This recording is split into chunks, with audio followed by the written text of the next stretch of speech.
Go. Kimberly Coleman, Canadian detainee, who trained in Canada as a nurse. Her letter from 2019, also signed by 10 Western women. Extreme weather, burning tents, threats, little food, clothing, zero sanitation or health safety.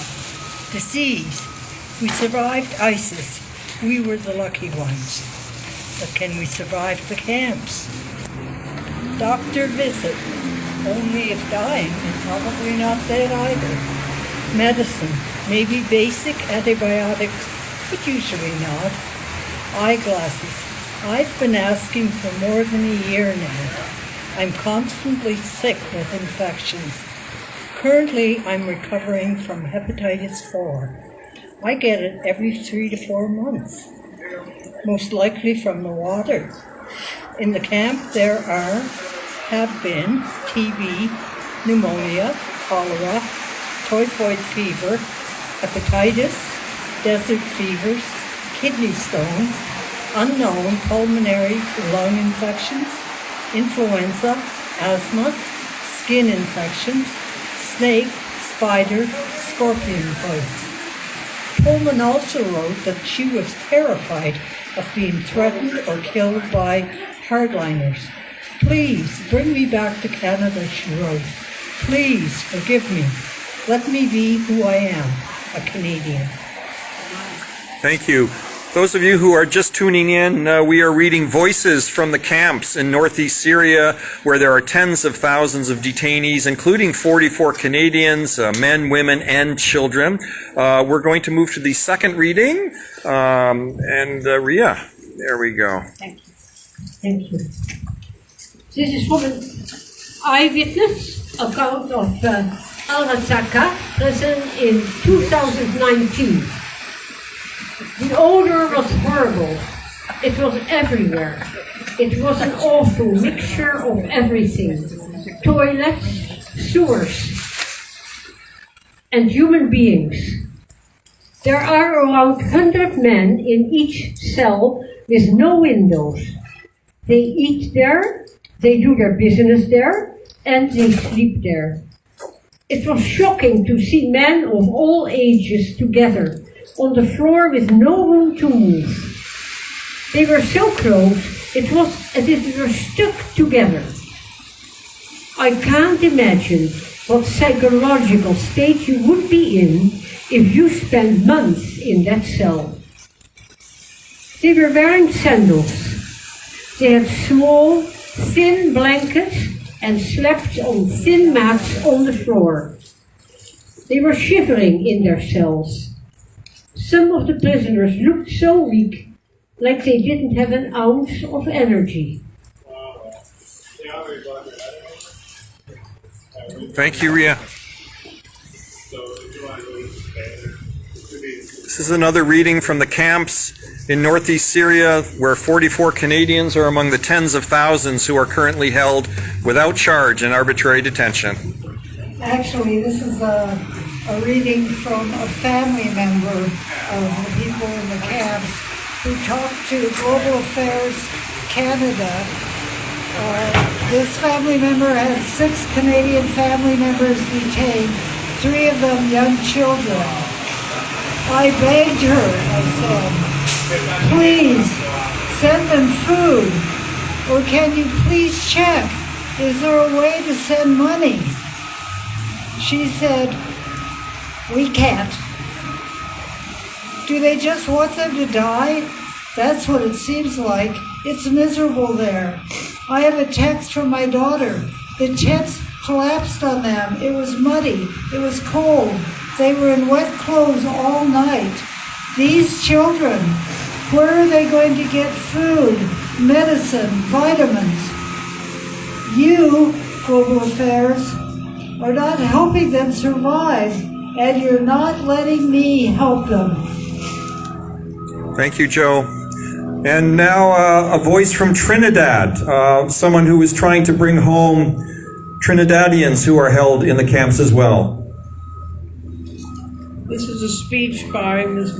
Nafisa Mohammed, who's attorney, former senator of the government of Trinidad and Tobago, and former attorney in the Attorney General's office at the Movement for Social Justice Conference in April, just last month.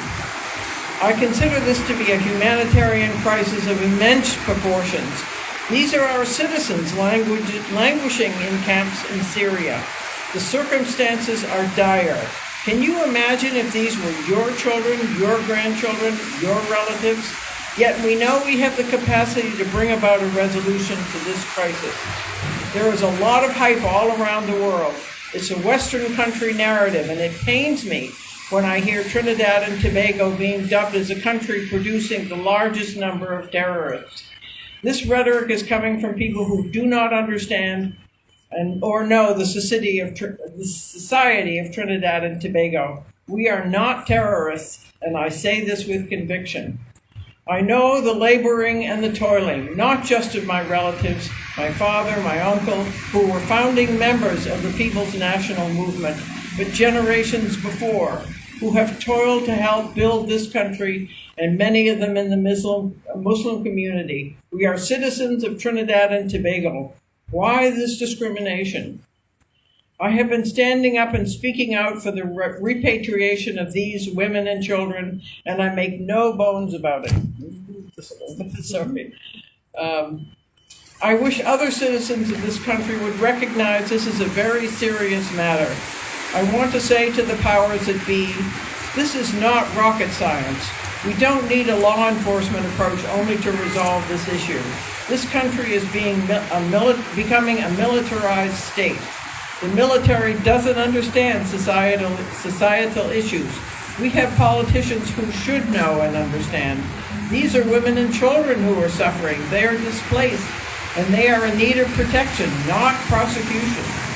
Given the democratic systems we have in place, I am appealing for some fairness and justice to overcome the Islamophobia that exists at the highest level of our society.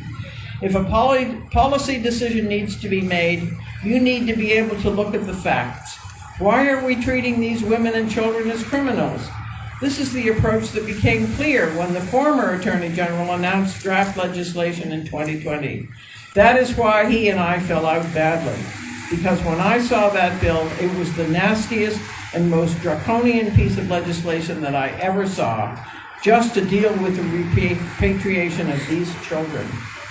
In our system in Trinidad and Tobago, we have enough laws and enough institutions that can work together with law enforcement and with relatives, with NGOs, with faith-based organizations, and others to bring about a successful repatriation. These are our citizens who have the right to return. The fear factor I call Islamophobia. At the end of the day, we cannot keep burying our head in the sand. We live in a cosmopolitan society where every creed in society is supposed to find equal place. The Muslim community here has been very vibrant, very significant, and has been making its contribution to the nation building, and we will continue to do our part. Thank you, Bessa. I'm just going to ask Nadia, are you okay to go back on camera here for a second? This is Dr. Nadia Abuzara, who was here earlier today, and you've been hearing these voices from the detention camps in northeast Syria. You've been hearing the family members. You've been hearing political figures in a place like Trinidad and Tobago who are demanding repatriation and understanding that one of the obstacles to that is Islamophobia. Having stood out here in the rain with us for the past 2 hours, how are you feeling? And do you have hope that voices like these will help turn around this situation? I will have hope that voices like these will turn around the situation when voices like these are heard in public. I think for me, this is actually one of the first times I've heard these voices, these testimonies, these narratives. And I wish I'd heard them earlier, and I'm not quite sure why I haven't. And I'm very worried because I'm concerned that other people haven't heard these voices. And I think that for every person who hears these voices, we have to tell 25 other people who will in turn each tell 25 other people until these voices are the only thing we can hear. Because it's terrifying to think that you would be ill from a preventable disease over and over and over again, that you be treated like subhuman for no other reason than your physical location. And I think it's really important that all of these people be repatriated to their homes and be given immediate medical attention, loving support of their families, and be given the safe homes that every person deserves. Thank you. I'm wondering if I can ask Monia to speak again. Monia, 20 years ago, you were on these steps seeking the return of your husband. And when your husband did come home, there was an inquiry. There were quote-unquote lessons learned. There was a 600-page book of recommendations for how to prevent this from happening again. We're here in 2022. When you look back on all those years of struggle to get your voice and your husband's voice and your family's voices out there, how are you feeling today in 2022 that this is still going on? A bit somehow discouraged, but not so much surprised. I agree. We were on these steps 20 years ago. I was with my mother, with my children, to ask, and with other concerned and engaged Canadians, to ask the Prime Minister of that time to bring my husband home. When finally he was back, as you mentioned, there was an inquiry, and there were two actually big report. One of them was about the fact-finding report, the other was about the recommendation. I can fairly say that not a single recommendation of this report was put in place or implemented, and unfortunately this sort of treatment of Canadian who happen to be Muslim is repeated here. In this case, we find some sort of the bad kind of Muslim citizen that we don't want them to be back. And this government, once again, is on the footstep of its previous, government, repeating the same thing. And this is why it is important that we are back again to these same steps, that we are back again to activism, that we are back again to amplify the voice of Sally, the mother of Jacqueline, but also for all the other Canadians who, for different reasons, cannot be with us today, their families, because of the fear, because of the lack of resources, because of the hopeless or sense that, or because of they don't know what to do. So it is important to remind ourselves and to remind this government that if they don't do their job, we are going to be here to do their job, and we are going to represent other Canadians, and we are going to speak on their behalf, and we are going to ask for justice until it is going to be made. Thank you, Monia. We're gonna give the final word to Sally. Sally, this is a historic day because, as Monia mentioned, we've been on these steps for over 20 years. Today is also the anniversary of Martin Luther King being in jail and writing the letter from a Birmingham jail. It must feel so weird to be plopped into the middle of all this history, and you and your family are part, sadly, of this history. How are you feeling today, having spoken with the media, having delivered yet another request to the Prime Minister, and again, having heard these voices, which are not mere academic voices, these are the voices of people like your own son who are going through this nightmare? I have to say, I am actually blown away by the support that I've had since I've been in Canada. It's unlike anything that I've experienced in England. We had our small group of friends and family who tried to help us in our campaigning in the UK, and it got nowhere. So to actually be received by people who, I don't know, I've just arrived, and to just be received in this way and have the support, it just means such an incredible amount to me. I mean, to hear that Monia was doing this exact same thing 20 years ago. These issues are still live, and we're still fighting. But when you have a group of people with the same ideal, then you have hope. So yeah, I've had hope from today. Wonderful, thank you. And thank you to everyone who has been here today and who has spoken so eloquently, and for all the love that is surrounding Sally and Jack and the family.